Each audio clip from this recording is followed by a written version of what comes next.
Alright guys, welcome back into another PGA DFS video. Gonna be going over the Palmetto Championship. Gonna butcher that a couple of times here, but this is gonna be a new tournament, new course that we're seeing on the PGA Tour this week.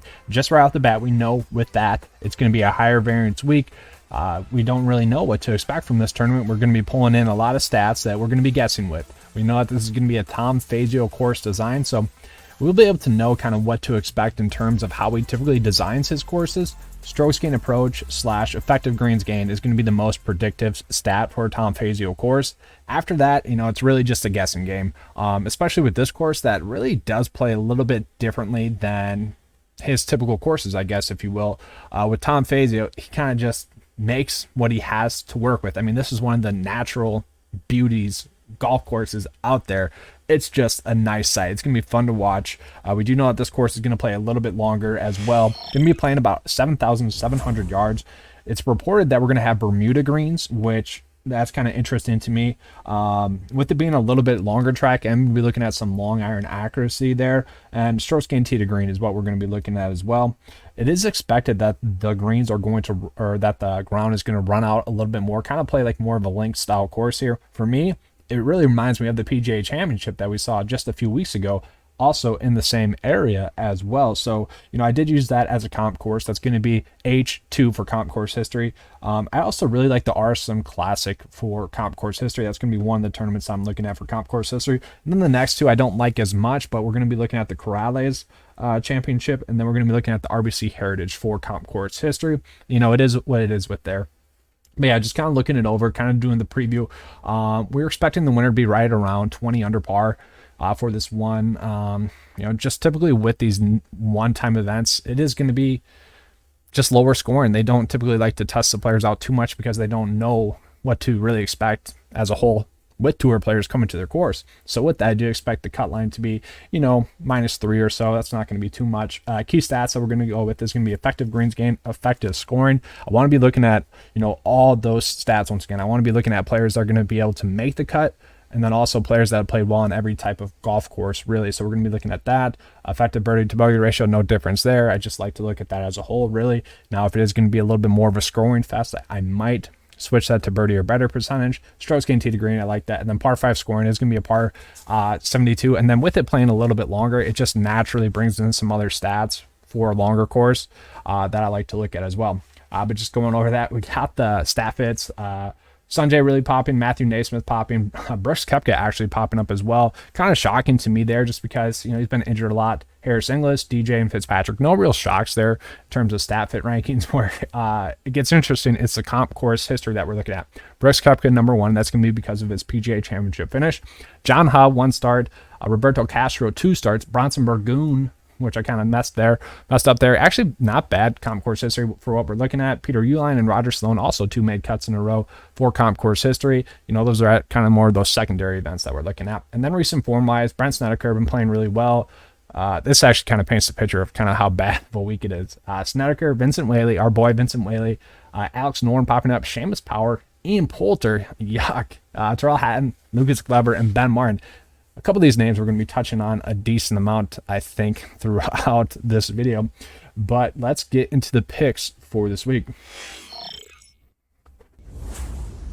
Just want to mention, too, as well, last week wasn't a horrible week. 72% of our player pool made the cut. All top 4 of our value plays ended up making the cut as well. We were on the winner, John Rahm. Oh, wait, that's right. That's right. He didn't win. But he was the #1 ranked player in our model, which, dang, that's unfortunate. This is like the first tournament in which he's had like a full gear up towards it, and he went out and dominated. I mean, he's been the clear-cut play for like his last few tournaments now, so it was nice to see him kind of put it all together.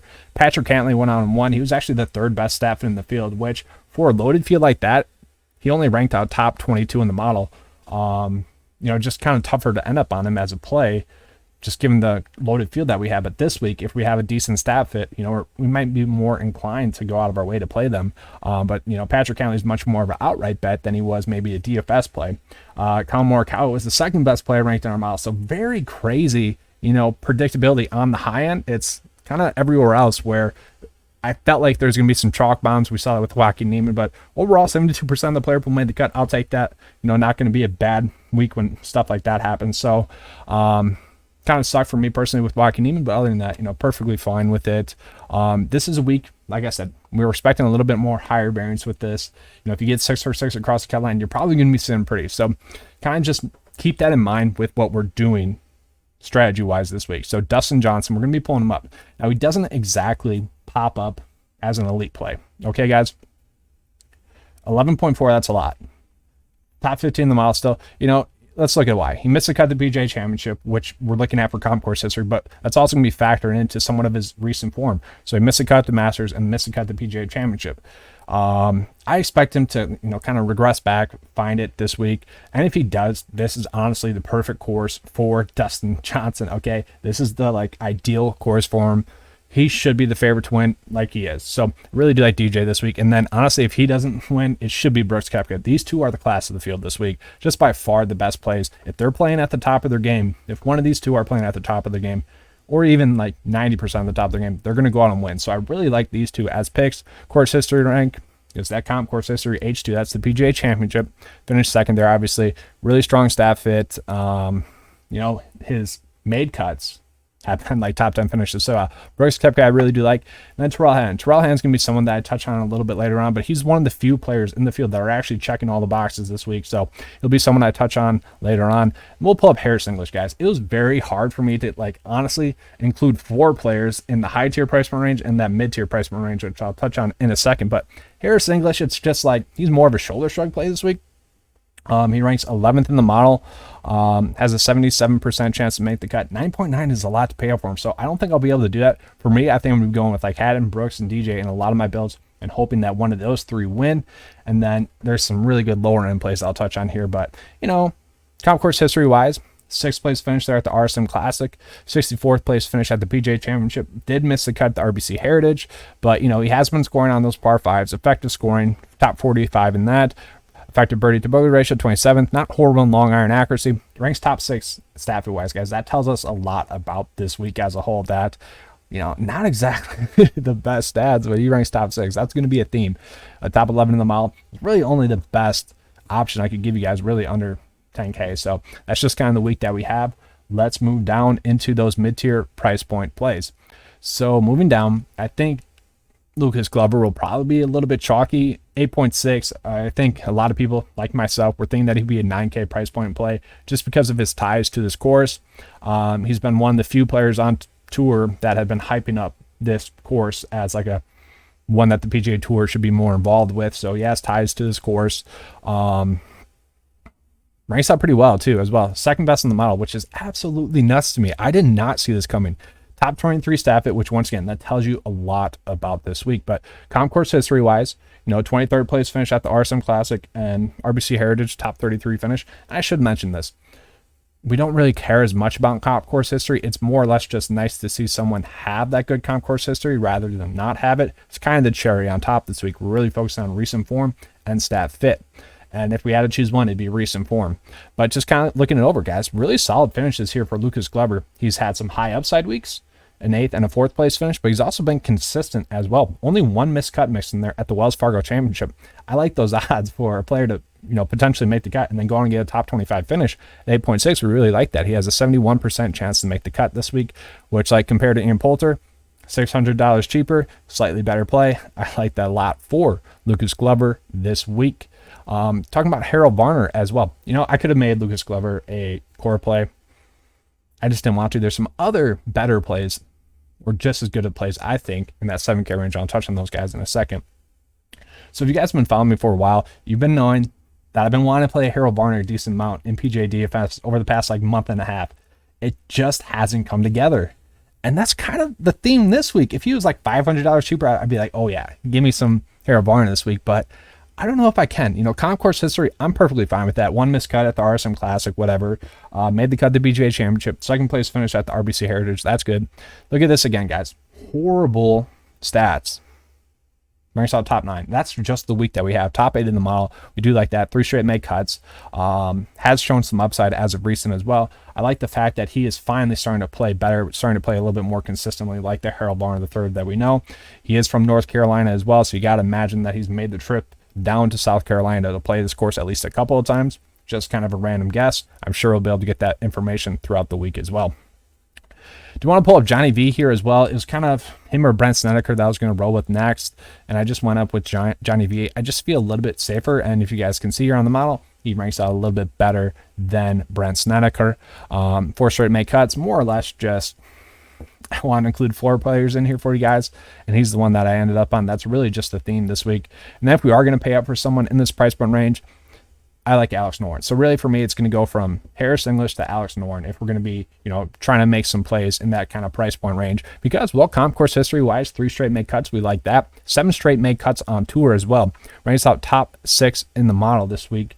Not the best stat fit. We do worry about that. That's why he's not checking all the boxes, because he doesn't rank top 30 or better in that stat fit. But we do like what we're seeing, guys. 4 out of his last 5 events have been top 25 finishers or better. That's absolutely spectacular there for Alex Noren. Kind of hate the price point. He should be priced lower than Lucas Glover, but still not going to be a bad pick for you this week. Now moving on into the loaded low tier price point range this week. It is crazy. So Martin Laird I really like. It looks pretty good as a play. Top 16 in the model. Rafa Corbello, 3 straight good finishes. I really hope that he is finding something here, because 37th, 32nd, and 21st place finish, I'm hoping he's finding something. I do like Rafa Corbello.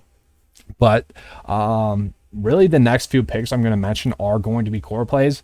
You guys can probably already guess them. The only one that's not going to be a core play that I'm going to mention in this price point tier is going to be Matthew NeSmith here. So just like Emiliano Grillo, really, he is just a GPP only play because he does have that upside. We look at the comp course history. We like that at 15th and the 48th place finish, second best stat fit in the field.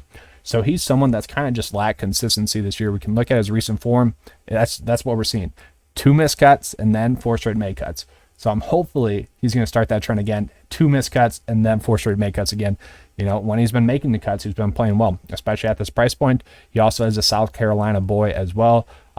So I like him a lot as a pick, just given the fact that we do have a little bit of narrative street, and that's kind of the route that we have to go this week. I hate doing that. That's mostly just fluff every other week, but this week it is something that you kind of have to look to, because that's really the best information that we have. So with that, I don't mind him as a pick this week. 7.8 is a lot to pay for him. Some of the other core plays I'll touch on later on are going to be better options for you.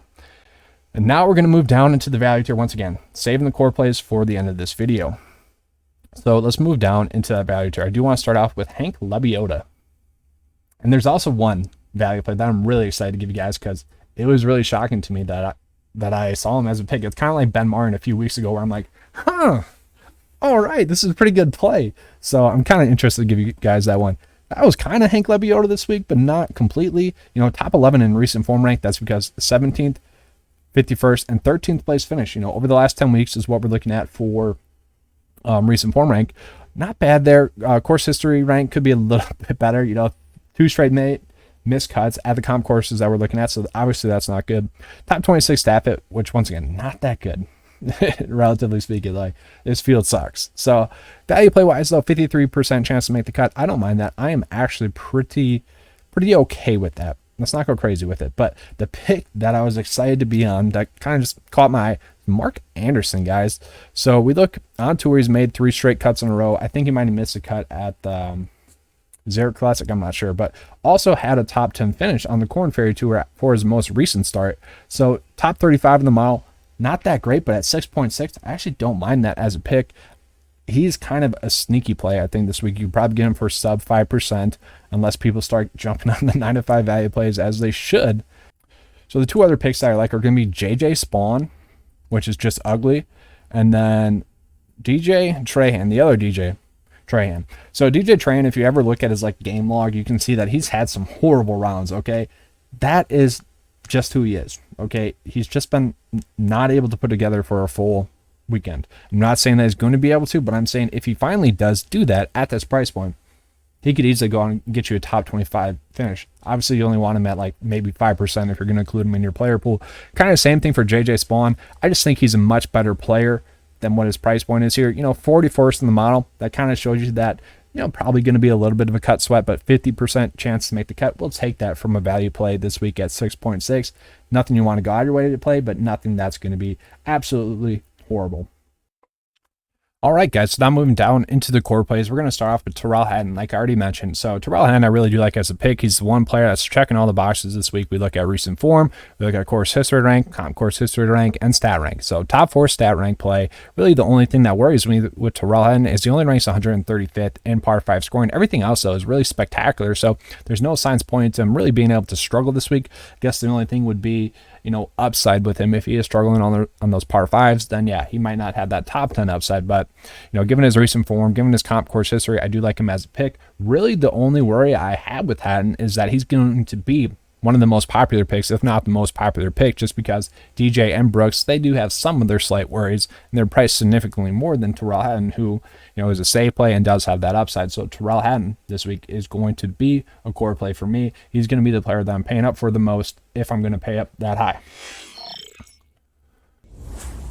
Now we're switching down to Vincent Whaley. You guys probably saw this coming. Second best recent form in the field. He's just been elite, guys. 7 straight events in which he's finished T34 or better, okay? That is spectacular. Course history rank could be better. Comp course history rank could be better. Miscut at the RSM Classic, and then he also, made the cut at the Corrales. We do like that. Tom Fazio course design there. Ranks 21st in the model, so that's 7.7 for a guy that's just, been playing well. He's a guy that we've been on really for the past 2 months, and you guys know my strategy. It's just play these guys into the ground until they fail you. If they're, priced too cheap, which he's still way too freaking cheap. What is going on with this price point? I mean, every week he's clearly underpriced, and that's the case this week. So I don't know what's going on with Vincent Whaley. Really, my only worry is that the FOMO crew from 2 weeks ago is going to be back again. They're going to be trying to jump on Vincent Whaley again, trying to hype him up, because honestly, it is fun. It is fun to hype up Vincent Whaley. But I feel like that FOMO crew could bump up his ownership to a little bit more than it should be. Obviously, we don't really care about ownership too much. It's just about getting 6 for 6 across the cut line, and I think he does that for us. The next pick I'm going to be on is going to be Ben freaking Martin. Now, kind of the same thing with the last 2 players is that he should be the most owned player on the slate this week. I'd be kind of shocked if he's not. Over his last 5 starts, his finishes have been top 34 or better. He has 1 miscut mixed in there, but all pretty good finishes there from Ben Martin. Then we're looking at comp course history wise as well. Top 10 finish at the Corrales. Did have a miscut at the RBC Heritage, but over his last 3 Tom Fazio course designs, he's had 3 straight made cuts there as well, so we do like to see that. He ranks top 10 in the model, top 15 stat fit wise, top 8 recent form rank. He's from South Carolina as well, so lots of narrative there with Ben Martin, but he's going to be a great pick for you guys this week. And then moving on into the last core play, if you will, that's going to be Adam Schenk.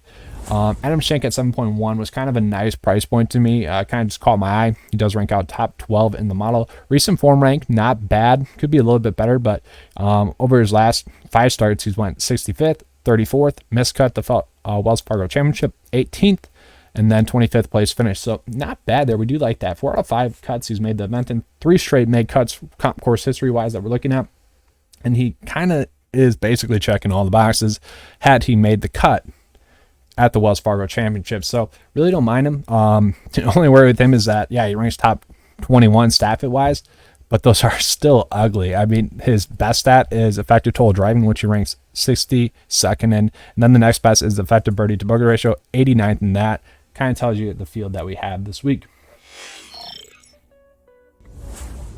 But that is all I have for you guys this week. If you enjoyed the video, please give me a like and subscribe. I do appreciate that. Do want to just mention as well, if you guys want to kind of just rethink PGA DFS, how to be successful in it, or just kind of revamp that thought process, definitely make sure to check out that link right there.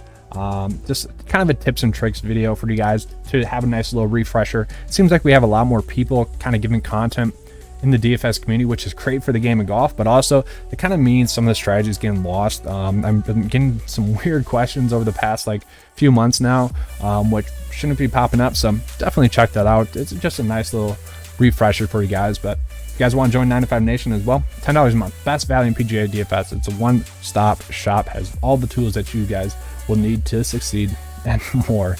All right, thanks for watching, guys, and as always, let's keep cashing.